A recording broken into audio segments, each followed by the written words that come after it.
Sahabat Muslim, baru saja viral. Konon azan yang bersumber dari dalam Ka'bah ini bukanlah suara manusia. Coba Anda dengarkan baik-baik.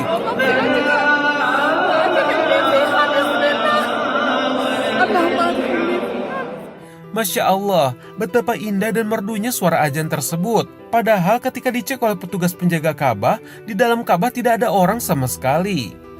Tak sedikit para netizen berkomentar, apakah suara Bilal mirip seperti itu? Bahkan ada yang berkomentar bahwa itu adalah suara malaikat. Sahabat Muslim, pasti Anda bertanya-tanya, mengapa di Tanah Suci sering terjadi hal-hal di luar nalar, baik dialami orang yang berhaji maupun yang sedang berumroh. Untuk lebih jelasnya, kita akan membahasnya di segmen yang pertama.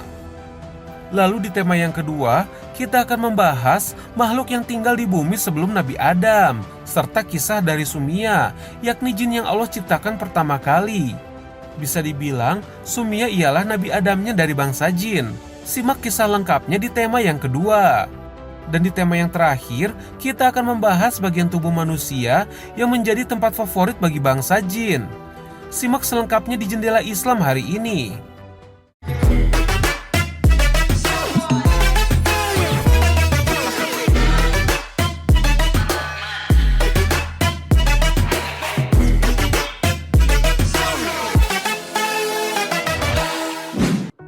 Sahabat Muslim, suara azan misterius yang terjadi di Ka'bah hanyalah satu dari banyak keajaiban yang terjadi di Tanah Suci. Tak jarang banyak jamaah haji dan umroh menceritakan keajaiban yang mereka alami sepulang dari Tanah Suci. Bagi yang amalannya baik, maka ia akan menemukan keajaiban di Tanah Suci. Namun bagi yang amalannya buruk, bisa jadi ia mendapatkan teguran dari Allah Subhanahu wa Ta'ala. Contohnya, seperti yang dialami seorang jamaah wanita asal Indonesia yang tidak dapat melihat Ka'bah meski ia sudah ada di depannya. Kemudian, jamaah wanita itu bertanya pada sang mutawif yang mendampingi rombongannya, "Ustadz, di manakah Ka'bahnya? Kok saya tidak bisa melihatnya?" Ujar sang wanita tersebut. Padahal sang mutawif telah meyakinkannya berkali-kali bahwa Ka'bah itu berada di depannya persis. Namun tetap saja wanita itu tidak dapat melihat Ka'bah. Entah apa dosa yang diperbuatnya, sampai Allah tak mengizinkannya melihat Ka'bah. Akhirnya sang mutawif menyarankan wanita itu untuk bertaubat dan bersungguh-sungguh untuk tidak mengulangi dosanya. Dan akhirnya wanita itu pun bisa melihat Ka'bah di tempat yang sama. Anda boleh percaya, boleh juga tidak. Namun yang perlu kita yakini ialah tidak ada yang tidak mungkin jika Allah menghendakinya. Sahabat Muslim, banyak yang tidak mengetahui bahwa Ka'bah ternyata bukanlah dibangun oleh Nabi Ibrahim, bukan pula dibangun oleh Nabi Adam, seperti yang diyakini banyak orang. Menurut Ustadz Adi Hidayat lewat channel YouTube-nya mengatakan bahwa Ka'bah telah ada sebelum Nabi Adam diturunkan. Dan Ka'bah telah Allah ciptakan untuk menjadi rumah ibadah bagi umat manusia. Hal ini dicantumkan jelas pada surat Ali Imran ayat 96 dan 97. Jadi wajarlah jika sering terjadi keajaiban di sekitar Ka'bah, karena memang Allah lah yang menciptakan Ka'bah langsung untuk menjadi tempat ibadah para manusia. Bismillahirrahmanirrahim. Alhamdulillah wassalatu wassalamu ala rasulillah. Kenapa banyak sekali kita mengalami hal-hal yang kadang di luar nalar seseorang ketika berada di Haramain atau dua kota suci, Makkatul Mukarramah dan juga Madinatul Munawwarah. Nah, ini dua kota suci ini jelas ya, dari namanya saja kita sudah memahami Makkatul Mukarramah, Makkah al-Mukarramah, kota Mekah yang dimuliakan oleh Allah, dan Madinatul Munawwarah, kota Madinah yang bercahaya. Subhanallah. Dua kota ini adalah kota yang sangat istimewa.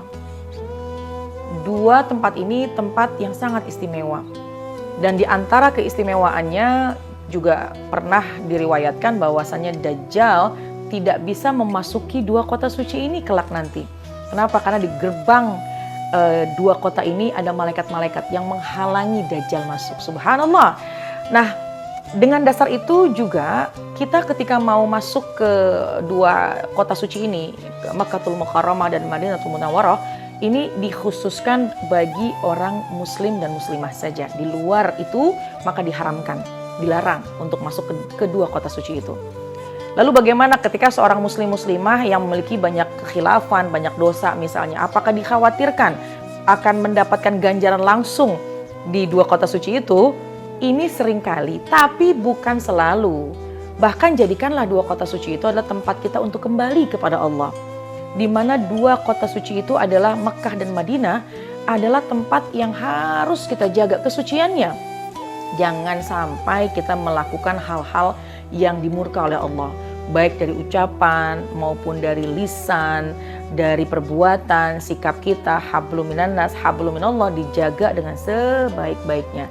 Karena dua kota ini adalah sangat dimuliakan oleh Allah Subhanahu wa taala.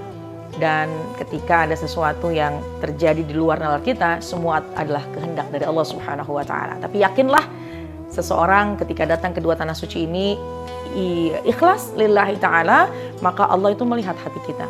Allah melihat bagaimana kesungguh-sungguhan hati kita ingin menghapus semua dosa-dosa kita. Oleh karenanya ketika orang ingin berkunjung ke dua kota ini, sangat dianjurkan untuk memperbanyak istighfar dan juga selalu mengucapkan kalimat-kalimat thayyibah agar senantiasa berada dalam pemeliharanya Allah Subhanahu wa taala dan terhindar dari hal-hal yang memang tidak semestinya. Wallahu a'lam bishawab. Assalamualaikum warahmatullahi wabarakatuh.